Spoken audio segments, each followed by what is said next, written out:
every part of me is beating,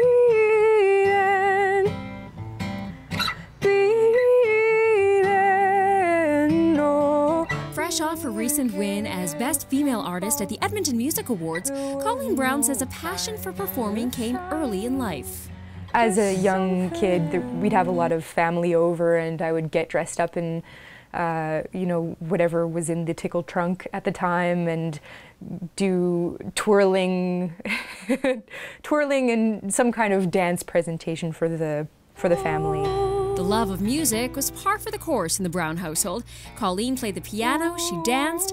That love for dance morphed into musical theater and vocal lessons.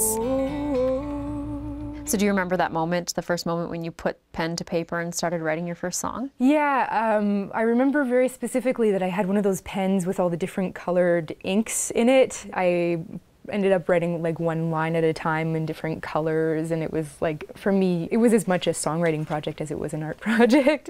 Colleen, both solo and as part of her side projects, The Secretaries and the Kit Kat Club, has performed more than 300 shows. But it was actually setting expectations low that clicked for Colleen. She says it took the pressure off, allowed things to happen organically. Now, with 2 albums under her belt and a third, Dirt, to be released this fall, it's starting to sink in.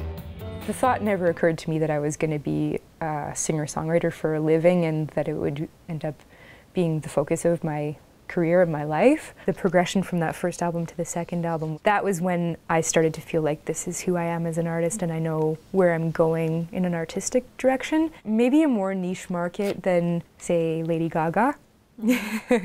I don't really expect to be selling millions of records. It would be really awesome if that just happened, but I don't expect it, you know.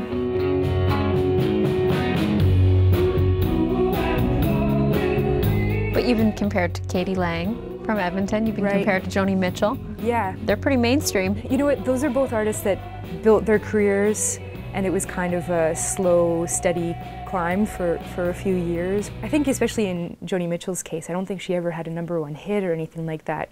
It was always just sort of a gradual building of her audience that has culminated in millions of huge Joni Mitchell music fans. And she would rather it that way. No shortcuts, no compromise. A lot of friends and family will ask me, why didn't you do Canadian Idol? I didn't ever really want to go that way. It just seemed like a more sustainable path to do my music my way.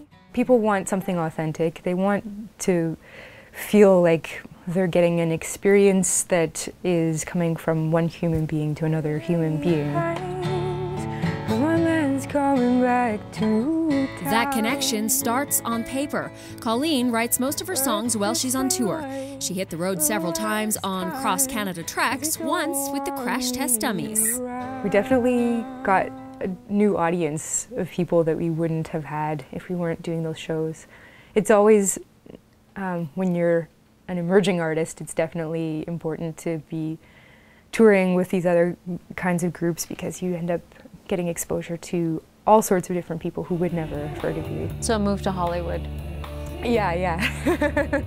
It could be in the cards. Yeah? I don't like winter that much, so I could definitely spend more time south of here. So you're ready for this to get big? Yeah. I'm a small town girl, and it's taken me a while to get to the point where I'm really comfortable with the idea of being kind of untethered.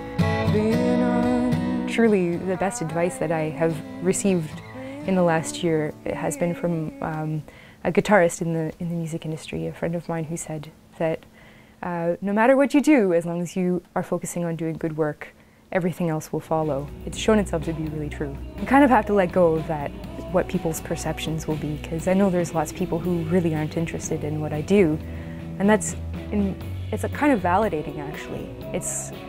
For me, it's a reminder that that's what human existence is. There is something for everyone.